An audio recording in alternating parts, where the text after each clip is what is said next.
در این بخش قراره به کانسپت SSH تانل از نوع لوکال پورت فوروارد بپردازیم. خب عزیزان، همونطور که تو اسلاید مشاهده میکنید من یک سری سرویس در داخل سازمان خودم، شبکه خصوصی سازمان خودم ستاپ کردم و افراد داخل سازمان دارن از اون سرویس ها استفاده میکنن. فرضاً یه سرویس FTP که داره روش فایل ریخته میشه و ذخیره میشه، یعنی که یک ادمین پنل دارم، یوزر پس هم میزنم، واردش میشم و یک سری حالا چک و تیکایی رو انجام میدم.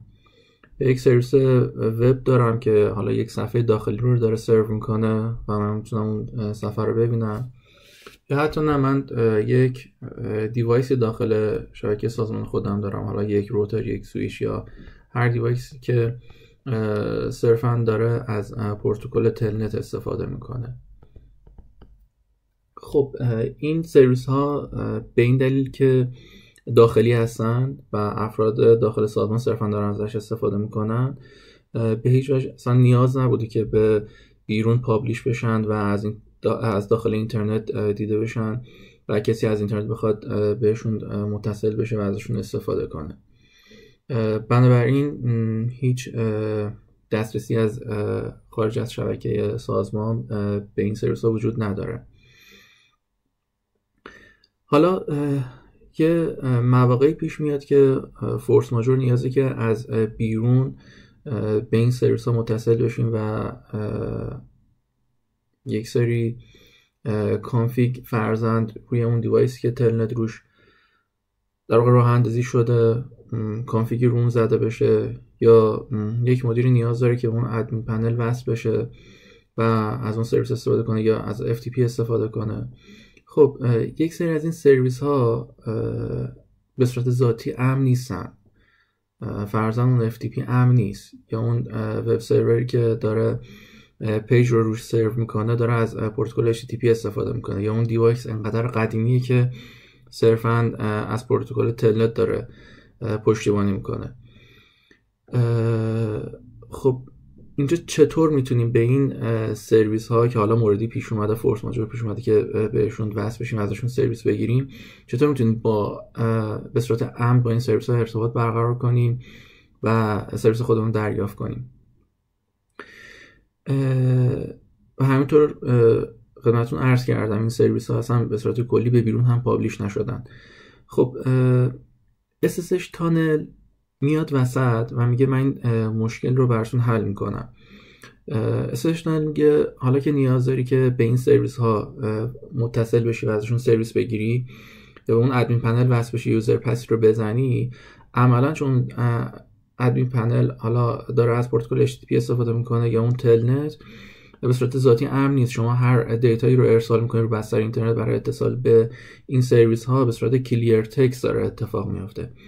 SSH تانل داره میگه که بیا یه ارتباط SSH با یکی از سرورهای داخل سازمان با من برقرار کن و این تانل از نوع SSH برقرار میشه و به این دلیل که حالا پروتکل SSH یه پروتکلی که ذاتاً امنه، در واقع هم اتنتیکیشن داره و هم انکریپشن داره.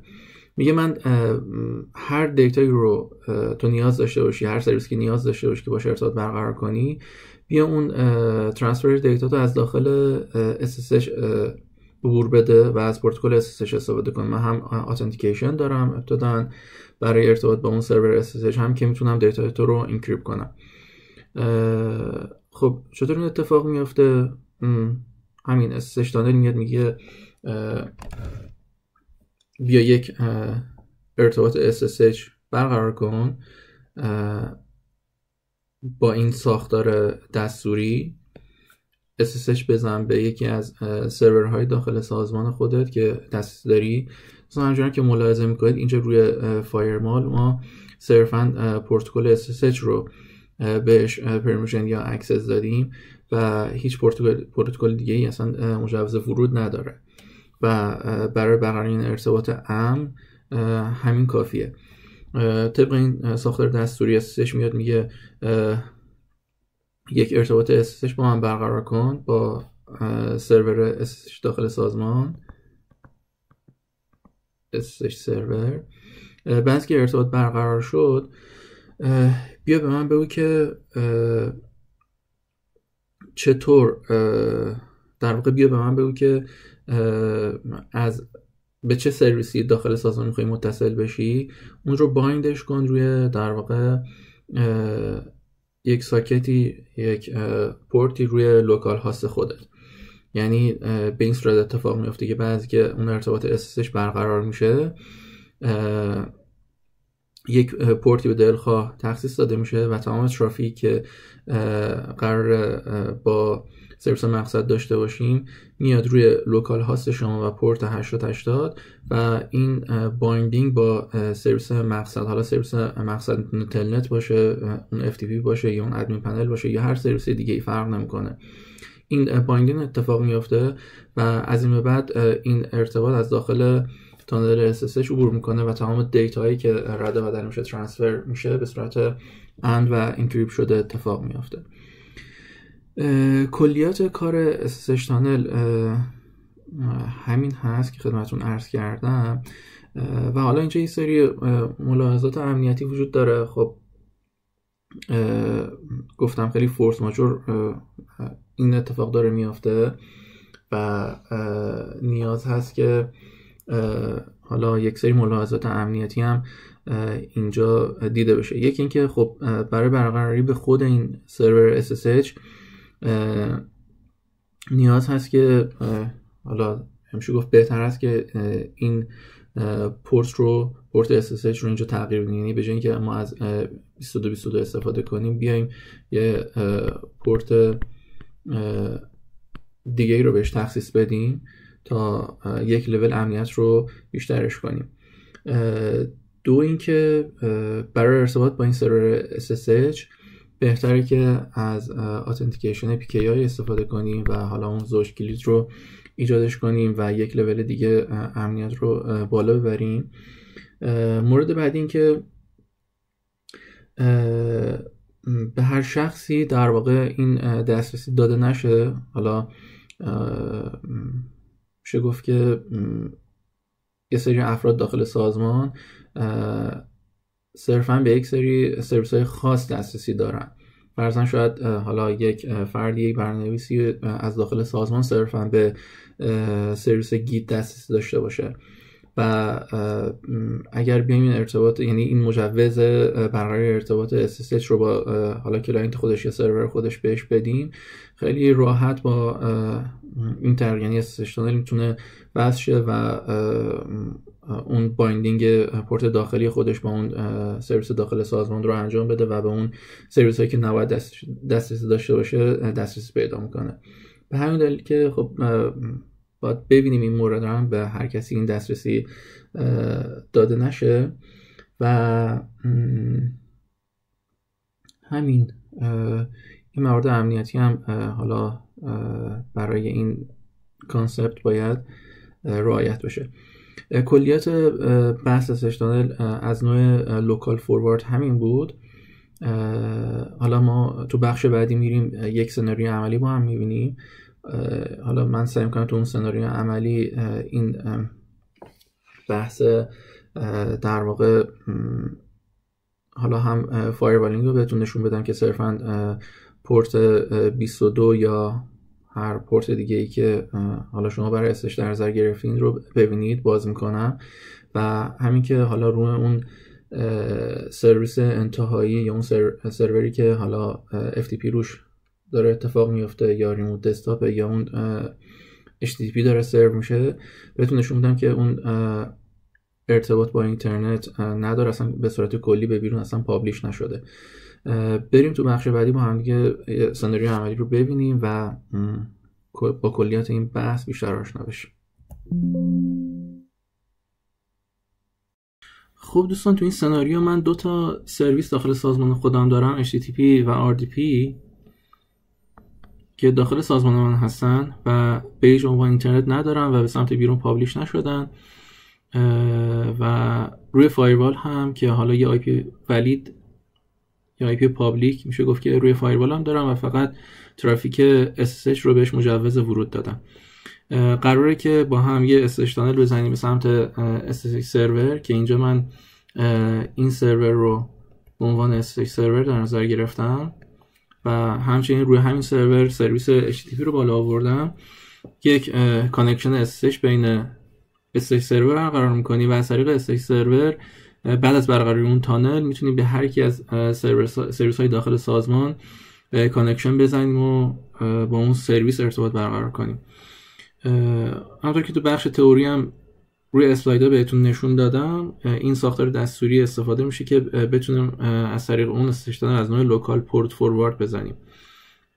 به این صورتی که SSH-L رو استفاده میکنیم که به ما نشون میده که داریم از حالت لوکال اون SSH تانل استفاده میکنیم و حتما ابتدا باید اون کانکشن SSH برقرار بشه با سرور داخل سازمان که ما بهش مجوز برقراری ارتباط رو دادیم. بعد از اون میاد روی لوکال هاست خودمون، روی اون در واقع کلاینتی که از بیرون از شبکه سازمان و بستر اینترنت لوکال هاست خودمون یک پورت رو به دلخواه انتخاب میکنیم و اون رو بایند میکنیم به اون سرویسی که داخل سازمان هست و قرار ما باش ارتباط داشته باشیم. که اینجا من HTTP رو همین سرور SSH سرور رو اندازی کردم، روی لوکال هاست خودم 8080 رو باز میکنم و تمام ترافیکی که به سمت این در واقع ساکت لوکال هاست پورت 8080 ارسال میشه به راحتی از داخل SSH تانل عبور میکنه و اون سرویس HTTP ما برقرار میشه و ما میتونیم ببینیم که اون صفحه وب روی لوکال هاست خودمون یعنی اینجا باز میشه و میتونیم از طریق اون SSH تانل ارتباط داشته باشیم با اون وب سرور خودمون. تو مثال دوم هم حالا من مثال دوم رو از ساختار کامندی استفاده نمی کنم، میرم سراغ ابزارهایی مثل پوتی یا موبا اکسترن که حالت پیشرفته تر که در واقع نمیشه گفت ولی یوزر فرندلی تر رو به ما ارائه میده، از اون استفاده میکنم تا ابزارهای دیگه هم با هم دیگه دیده باشیم.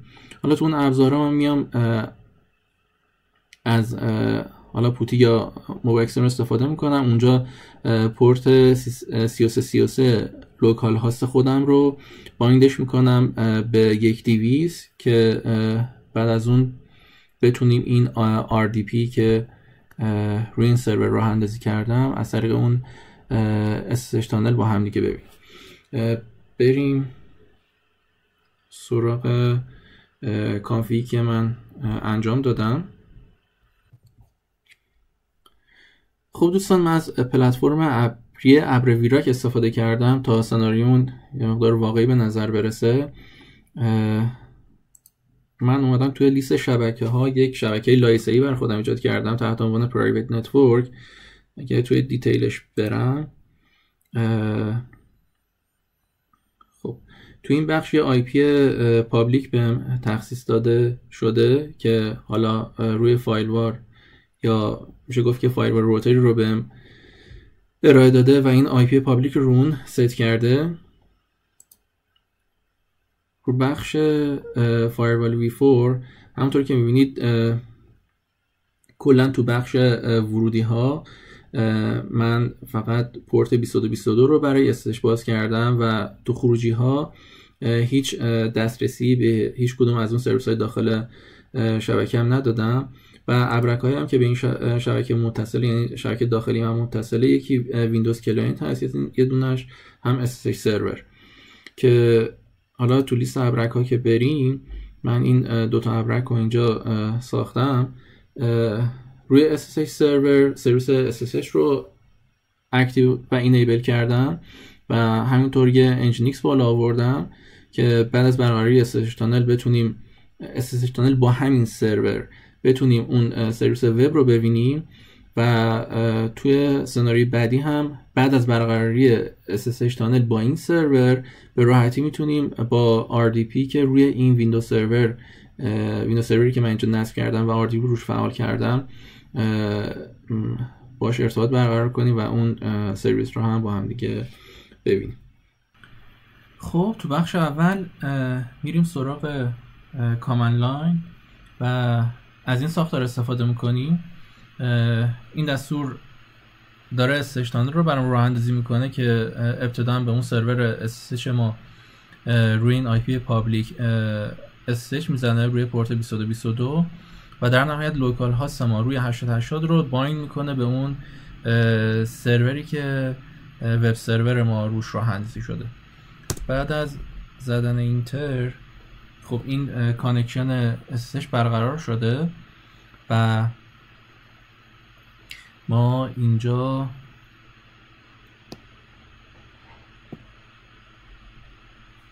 میتونیم روی لوکال هاست و پورت 8080 این وب سروری هست که ما داخل شبکه داخلی سازمانمون راه انداختیم.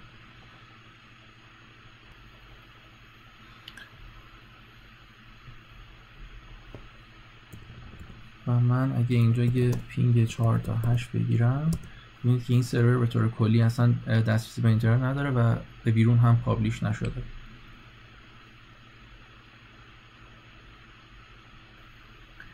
ما توسط ابزار پوتی هم میتونیم این ارتباط رو برقرار کنیم، این SSH تانل رو. به این صورت هست که ابتداً حالا سرور SSH رو مشخصاتش رو وارد میکنیم تو بخش سشن. من از قبل وارد کردم و سیوش کردم و تحت عنوان SSH سرور اون رو دارم روی پورت 2222 که در واقع این پورت 2222 روی همون SSH سرور ما هست. در واقع روی آی پی پابلیک در واقع پورت فوروارد میشه به سمت اون SSH سرور داخل سازمان، همون چیزی که داخل اسلاید خدمتتون نشون دادم. من چون اون سمت از PKI Authentication استفاده کردم، اینجا باید تو بخش Authentication و Credential ابتداً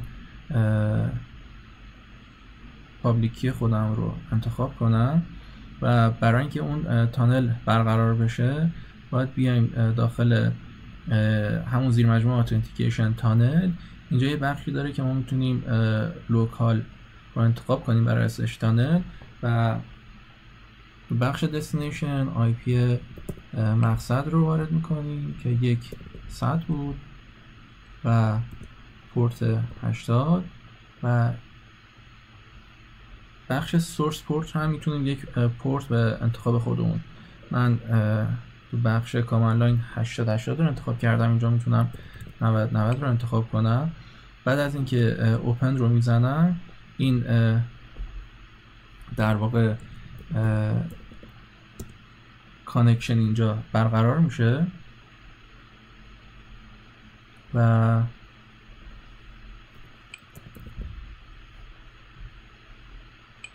اگه کروم خودم رو باز کنم بسیار عالی و اینجا رو URL لوکال هاست و پورت 9090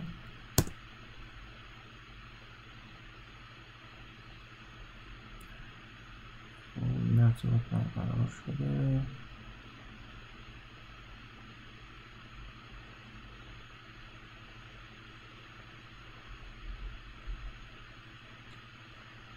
من پوتی رو مجدد چک کنم.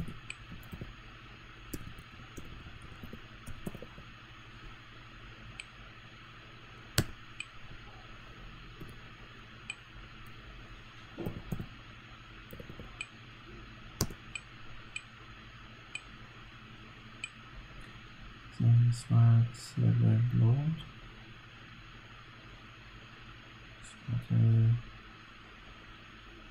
SSH authentication انتخاب private key بخش تانل.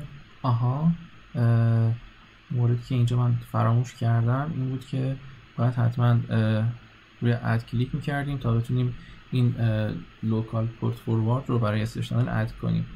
من مجدد وارد میکنم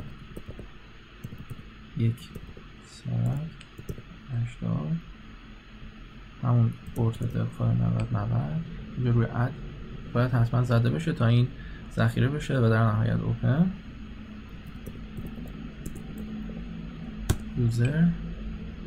این ارتباط برقرار شد مجدد روی لوکال هاست 9090. همونطور که مشاهده میکنید این پیج دوباره برای ما باز میشه. خب اینم از بوتی. من این کانکشن رو قطع میکنم. ابزار دیگه ای که اینجا وجود داره ابزاری از تحت عنوان موبایکسر.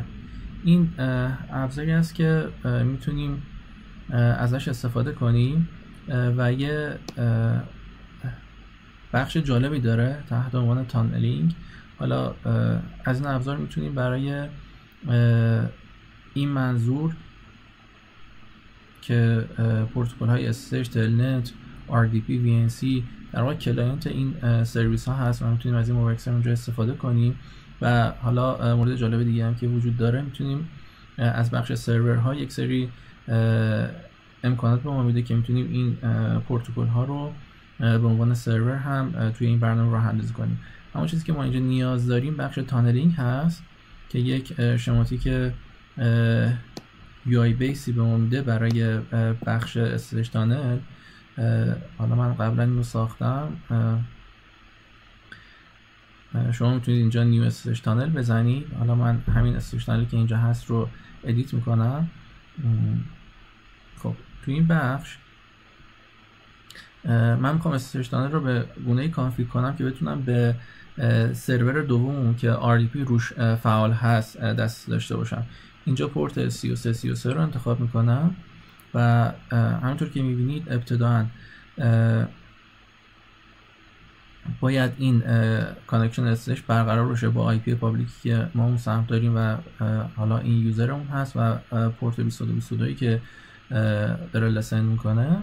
و بعد از برقراری این SSH تانل نیاز هست که به سرور 1200 که در واقع سرور ویندوزی ما هست و روی پورت 3389 RDP داره سرو میشه ارتباط تانل برقرار میشه و از طریق این پورت 3333 که روی لوکال هاست ما هست این ارتباط با RDP شکل میگیره و ما میتونیم ریموت دسکتاپ داشته باشیم.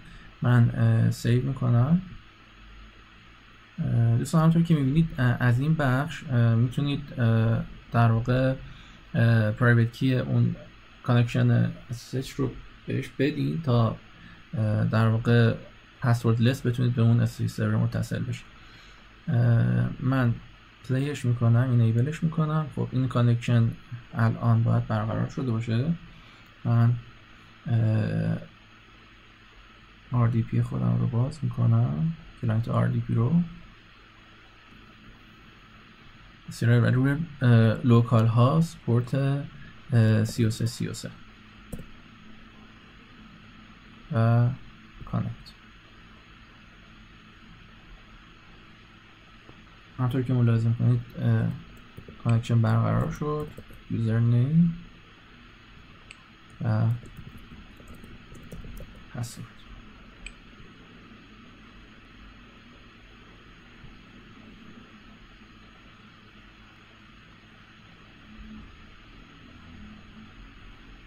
و این هم کلاینت ویندوزی ما هست. حالا شما دوستان میتونید بابت اون بحث FTP هم در واقع بیاین از همین برنامه موبایکسر استفاده کنید و بخش سرورها این ابزار رو روی کلاینت سمت سازمان خودتون داخل سازمان خودتون نصبش کنید و بخش سرورها هر کدوم از سرورها که مد نظرتون هست فعال کنید و از طریق SSH تانل بهش متصل بشید و تستای خودتون رو برای حالا کانسپت SSH تانل انجام بدید. ممنون که همراه من بودید. تا ویدیوی دیگه خدا نگهدارتون.